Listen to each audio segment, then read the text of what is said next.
आप एग्जाम के पहले ये वीडियो देखने वाले हैं तो बहुत जबरदस्त तरीके से आपने वीडियो को क्लिक किया है। उम्मीद करते हैं कि अगर हिंदी आपके एग्जाम में आ रही है तो आपको यह वीडियो देखनी चाहिए, क्योंकि हिंदी वर्णमाला से बहुत भरमार मिलती है क्वेश्चंस की। अपन पूरी वीडियो देखेंगे, ट्रिकी मेथड से चंद मिनटों में हम वीडियो खत्म करेंगे। एक पेन एक कॉपी ले लीजिएगा और लास्ट में हम इसी वीडियो के आधार पर हम सारे क्वेश्चंस भी कर लेंगे। तो उम्मीद करेंगे कि शून्य से शिखर तक हम हिंदी आपको पढ़ाएंगे। प्लेलिस्ट आपकी आज बना दी जाएगी, जीरो से पूरा हिंदी हम आपको ट्रिकी मेथड से पढ़ाने वाले हैं। चलिए हम हिंदी वर्णमाला को स्टार्ट करते हैं बिना किसी टाइम को वेस्ट हुए, बेहतरीन स्लाइड के साथ। हर बहन हर भाई बड़ा ध्यान से कंसंट्रेशन के साथ इस वीडियो को ओपन किए हैं और उम्मीद करते हैं कि खत्म भी करेंगे।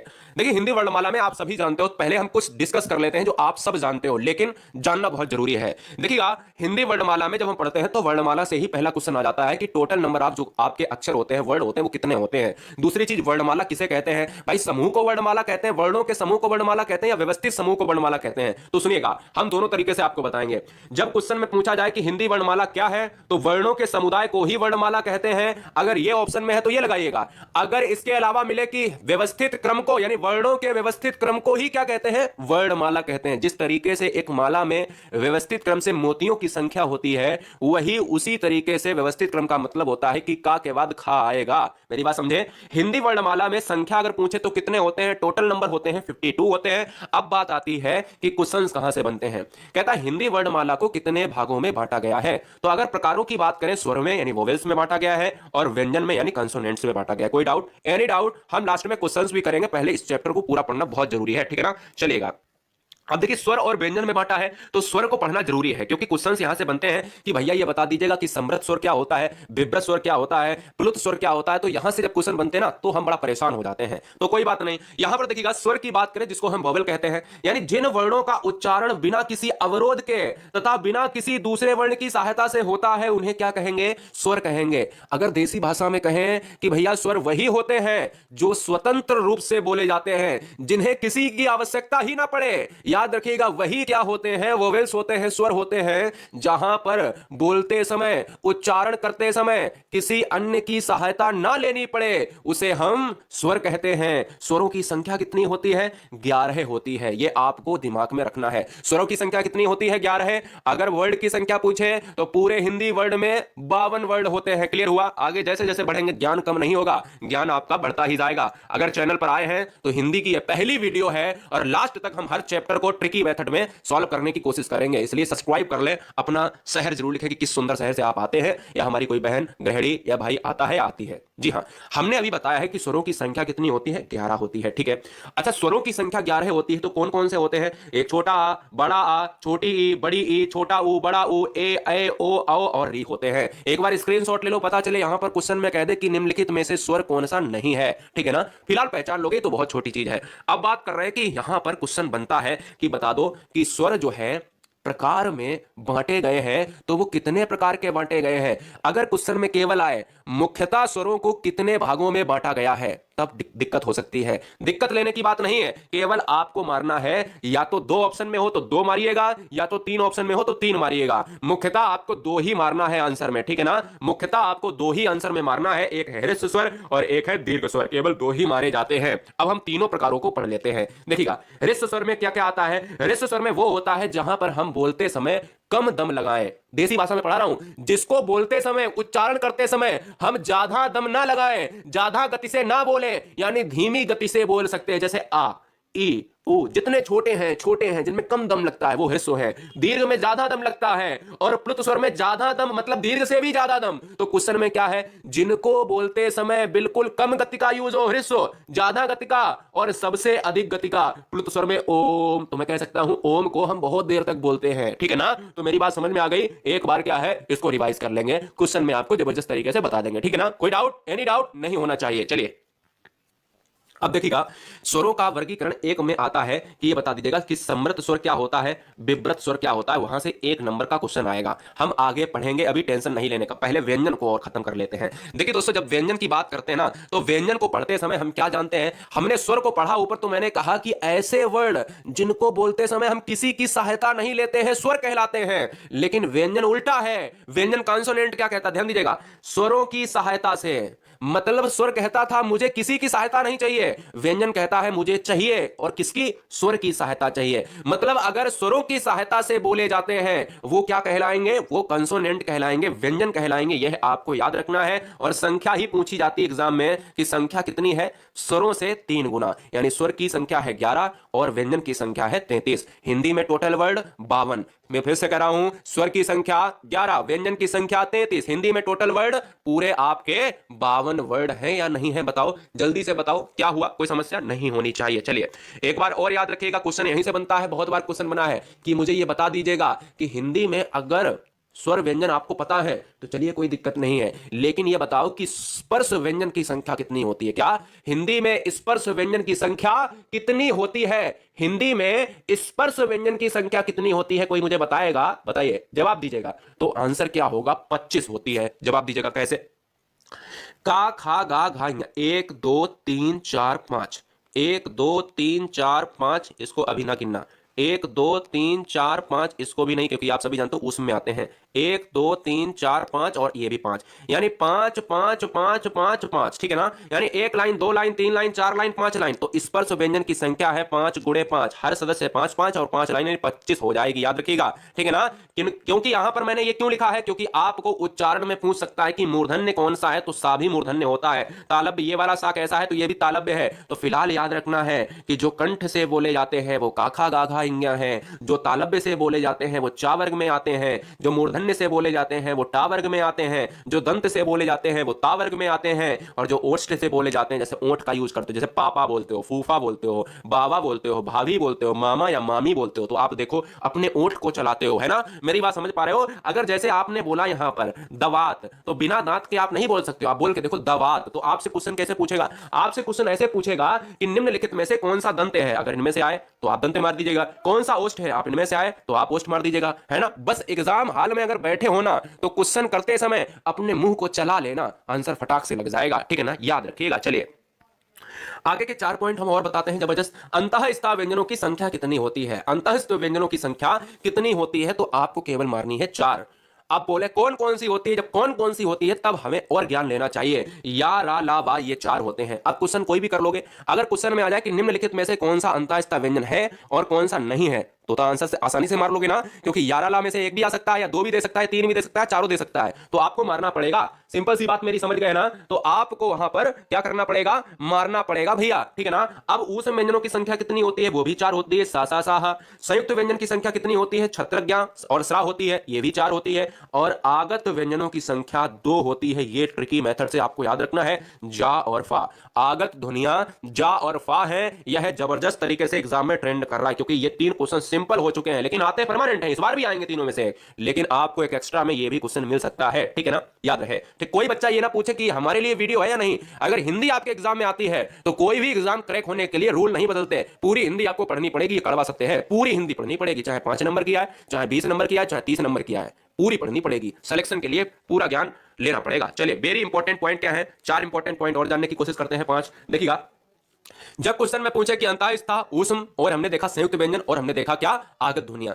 लेकिन जब क्वेश्चन में पूछ दे कि अर्धस्वर किसे कहते हैं, तो अंतःस्थ व्यंजन में या और वाह है, उन्हीं को हम क्या कहते हैं? अर्धस्वर। ये question very very most important में है, क्योंकि ये क्वेश्चन एग्जाम में बार बार ट्रेंड कर रहा है। लुंठित या प्रकंपित व्यंजन किसे कहते हैं? लुंठित या प्रकंपित व्यंजन कहते हैं रा को कहते हैं। ये जबरदस्त क्वेश्चन है, बहुत बार एग्जाम में ट्रेंड कर रहा है। पार्श्विक व्यंजन किसे कहते हैं? और ला को कहते हैं। याद रखिएगा, ये 3 पॉइंट बहुत जबरदस्त हैं। यह 3 ही पॉइंट आएंगे, ध्यान दीजिएगा। यह जो है 3 पॉइंट बहुत इंपॉर्टेंट है। इतना इंपॉर्टेंट ये नहीं है, मेरी बात समझिएगा। क्या इतना इंपॉर्टेंट ये नहीं है, क्योंकि ये 3 पॉइंट बहुत बार एग्जाम में आए हैं। तीनों पॉइंट को एक क्वेश्चन आपको मान लेना है कि इनमें से एक क्वेश्चन आ सकता है इस बार, ठीक है ना? तीनों में से एक क्वेश्चन आ सकता है। अर्धस्वर यावा, लुंठित या प्रकंपित, दोनों को रा कहा जाता है, और पार्श्विक व्यंजन को ला कहा जाता है। जब नाक के आधार पर व्यंजन बोले जाते हैं तो वो हमारे क्या है? सभी स्पर्श व्यंजन का 5वां तत्व वो हमारा नाक से बोला जाता है, इसलिए नासिक के व्यंजन कहा जाता है। और यहां पर स्वतंत्रीय की बात करें, यहां पर व्यंजन है जिसको हा कहा जाता है, ये ऊष्म में भी जाता है। यह 5 पॉइंट और एक्स्ट्रा में हमने आपको बताने की कोशिश करी, ठीक है ना?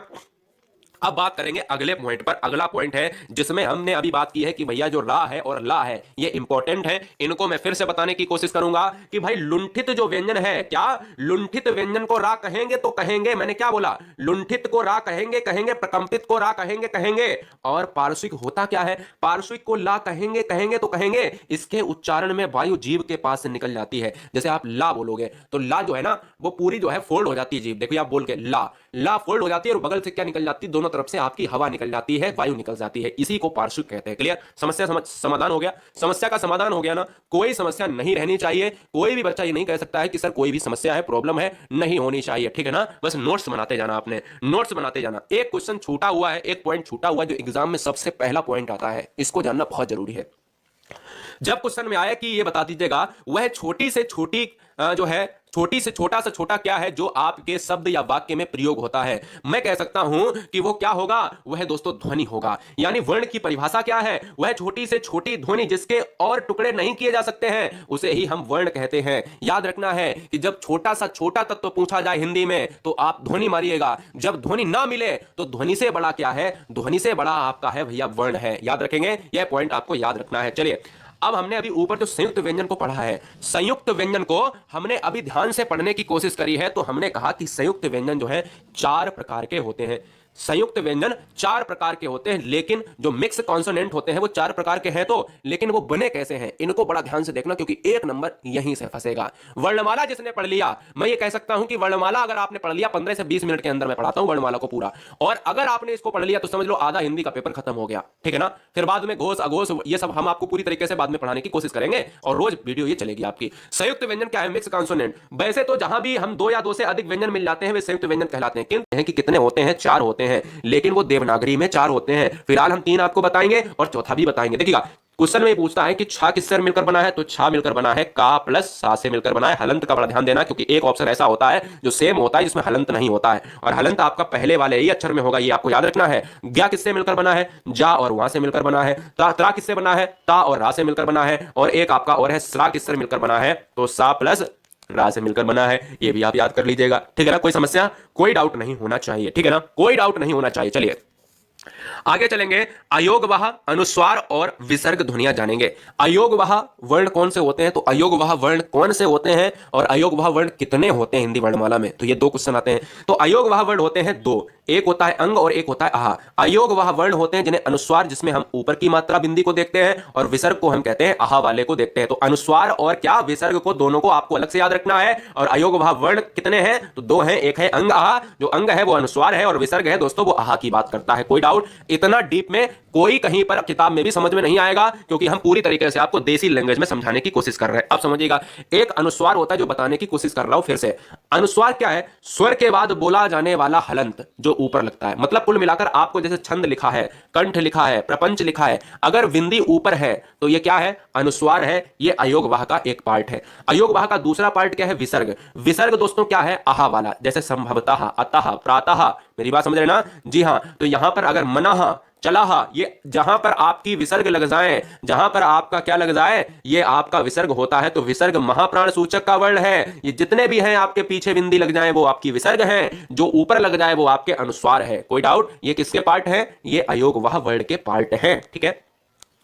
अब हम आते हैं फिर से स्वर पर। आपने देखा होगा मैंने स्वर को पूरी तरीके से डिस्क्राइब करा है, लेकिन बहुत से बच्चों का यहां पर सवाल होता है कि सर बता दीजिएगा कि ये समृत स्वर, अर्ध समृत और विव्रत स्वर क्या होता है। तो हम तीनों को हम जानेंगे, क्या एक ट्रिकी मेथड में जो कभी आप भूल नहीं सकते। तीनों को जानेंगे और फिर हम क्या करेंगे, फिर अपन क्वेश्चन पर चलेंगे, जिसमें 10 क्वेश्चन हम इसी वीडियो पर आधार पर लगाएंगे। अब देखिएगा समृत स्वर क्या होता है। समृत स्वर हमारा हम याद करने की कोशिश करेंगे। जब क्वेश्चन में पूछता है कि ऐसे कौन से स्वर हैं, ऐसे कौन से स्वर हैं जिनका उच्चारण मुख का लगभग द्वार बंद रहता है, मतलब जिनका अधखुला मुंह रहता है, उनको हम क्या कहते हैं, तो उनको हम कहते हैं समृत स्वर। समृत स्वर के उच्चारण में मुख द्वार सकरा हो जाता है। सकरा का मतलब पतला, पतला का मतलब अधखुला, है ना? यह संख्या में 4 होते हैं, ए और ओ। मतलब क्या है, अगर पूरा मुंह ना खुले और उनसे अगर हम अधखुले मुंह से हम कोई भी वर्ड बोले, वो हमारे क्या होंगे, समृत स्वर होंगे। याद कैसे करोगे, समृत का मतलब क्या होता है, सकरा। देखो सा से हमें याद रखना है सकरा, सकरा माने पतला होता है। या आप ये भी कह सकते हो मतलब सिला हुआ। सिला हुआ का मतलब क्या होता है, लगभग लगभग सिला हुआ। सिला हुआ का मतलब है कि पूरा मुंह ना खुला हो। यानी अगर हम कह सकते हैं कि व्रत का मतलब क्या होता है, व्रत ये होता है, और सा के आगे हमने कह दिया भैया सिला, सिला व्रत मतलब सिला हुआ व्रत। अगर मैं कह दूं सिला हुआ व्रत तो मतलब यह है कि मुंह जो है सकरा होगा, याद हो गया। तो यानी अगर अधखुले मुंह से कोई भी वर्ड बोलोगे तो समृत स्वर होगा, ये ट्रिक है। अब कह रहा है अर्ध समृत स्वर। अर्ध समृत स्वर वो होता है जिनका द्वार कम सकरा हो, मतलब और थोड़ा सा खुल जाए, और थोड़ा सा खुल जाए, तो वो दोस्तों इनकी संख्या होती है 2। इनको ए और ओ को नाम से हम जानते हैं। और लास्ट है हमारा विव्रत। विव्रत माने पूरा व्रत खुला हुआ, विव्रत माने बड़ा व्रत, इसको बा को हम कह देंगे बड़ा, और व्रत माने खुला हुआ, मतलब अगर मुंह पूरा खुला हुआ है, जैसे आप आ बोलते हो, आ यानी आ अगर बोलोगे तो मतलब आप देखो बोल के तो आपका मुंह जो है ना डब्बे जैसा खुल जाएगा। तो मैं कह सकता हूं आ, और यहां पर आ की बात करोगे तो इनकी संख्या भी 2 होती है। जिन स्वरों को बोलते समय मुखद्वार पूरा खुल जाए उन्हें क्या कहेंगे, तो आंसर होगा आपका विव्रत। जिनका अर्ध खुला हो उनको कहेंगे समृत। तो विव्रत और समृत ही आएंगे, अर्ध समृत नहीं आएगा। ये हमेशा की तरह हमने एनालिसिस किया है, और हमेशा की तरह आपके एग्जामिनर यही 2 क्वेश्चन रखता है, इन्हीं में से एक रखेगा, ठीक है। चलिए दोस्तों आप बात करेंगे क्वेश्चंस की। तैयार है आप सभी? एक बार जय हिंद लिखेंगे, चैनल को सब्सक्राइब जरूर कर लें, और नीचे क्या है लाइक का बटन होगा, लाइक का बटन प्रेस कर लें। हर बहन हर भाई राष्ट्रहित में शिक्षा, जीरो से शिखर तक हर सब्जेक्ट को पढ़ाने की उम्मीद है।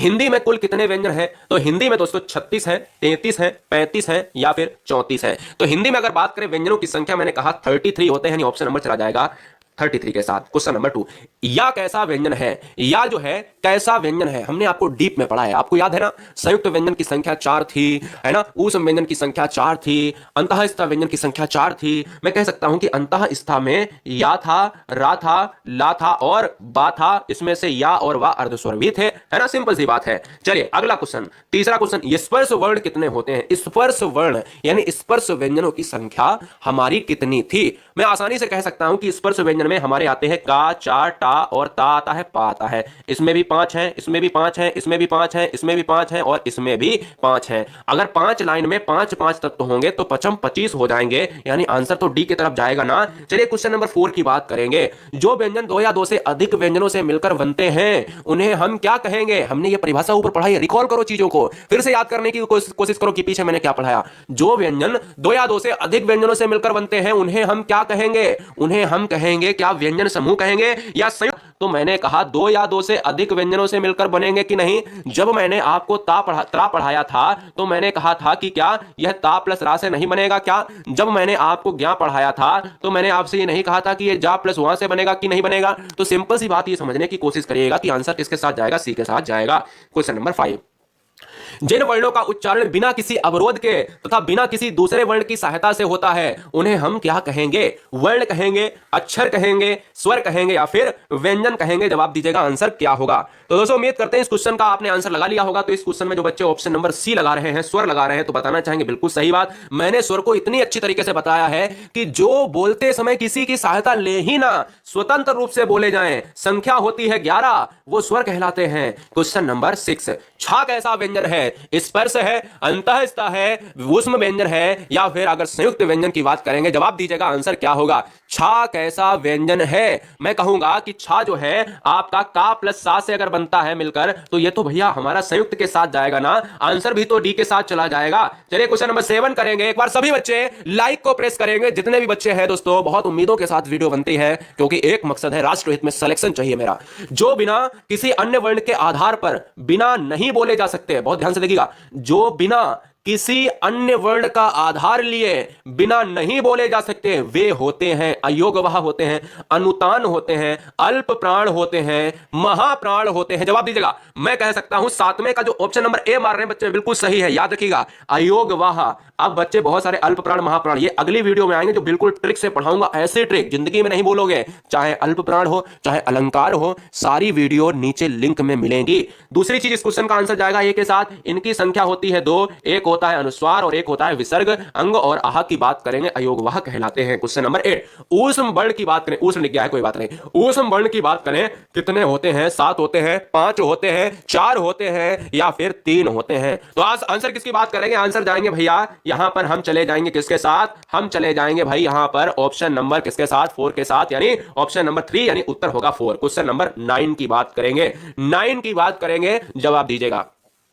स्वर कितने प्रकार के होते हैं? अब देखो यहां पर मैंने आपको ऊपर बताना स्वर कितने प्रकार के होते हैं। जब केवल कितने प्रकार के होते हैं तो आपको दो मारने, मात्र दो मारने हैं, यानी दो के अलावा आपको मारना ही नहीं है। इसलिए जो राइट आंसर जाएगा वो ऑप्शन नंबर किसके साथ जाएगा? दो के साथ। चैनल को सब्सक्राइब कर ले, सभी बच्चे चैनल को सब्सक्राइब कर ले। राष्ट्रहित में सिलेक्शन जिस दिन हो जाए ना, उस दिन चैनल को अनसब्सक्राइब कर देना चलेगा, क्योंकि सिलेक्शन चाहिए, वो काली सीट आपको मिलनी चाहिए जो सरकारी ऑफिस में पड़ी होती है। भाषा की सबसे छोटी इकाई कौन सी होती है? भाषा की सबसे छोटी इकाई कौन सी होती है? वर्ड होती है, अक्षर होती है, शब्द है, या फिर वाक्य है? भाषा की सबसे छोटी इकाई मैंने कहा ध्वनि होगा, तो ऑप्शन ध्वनि मारिएगा। अगर नहीं है ऑप्शन में तो आप क्या मारेंगे? वर्ण मारेंगे, ठीक है ना? आप क्या मारेंगे दोस्तों? वर्ण मारेंगे। तो यहां पर आपको वर्ण मारना ही पड़ेगा। मैंने आपको क्या क्या पढ़ाया है जरा एक बार चीजों को रिकॉल करने की कोशिश करिएगा। अगर आप नए हैं तो एक बार, अभी अगर आए हैं वीडियो में तो पूरी वीडियो को बड़ा ध्यान से देखिएगा। एक एक स्लाइड में मैंने जबरदस्त तरीके से चीजों को बताने की कोशिश की है कि किस तरीके से चीजें एग्जाम में यहां पर आती हैं। अगर इसको आपको लगता है कि मेरे को इसमें तो सब आता है, ये गलती है। सब तो नहीं आता होगा, 100% तो नहीं आता होगा।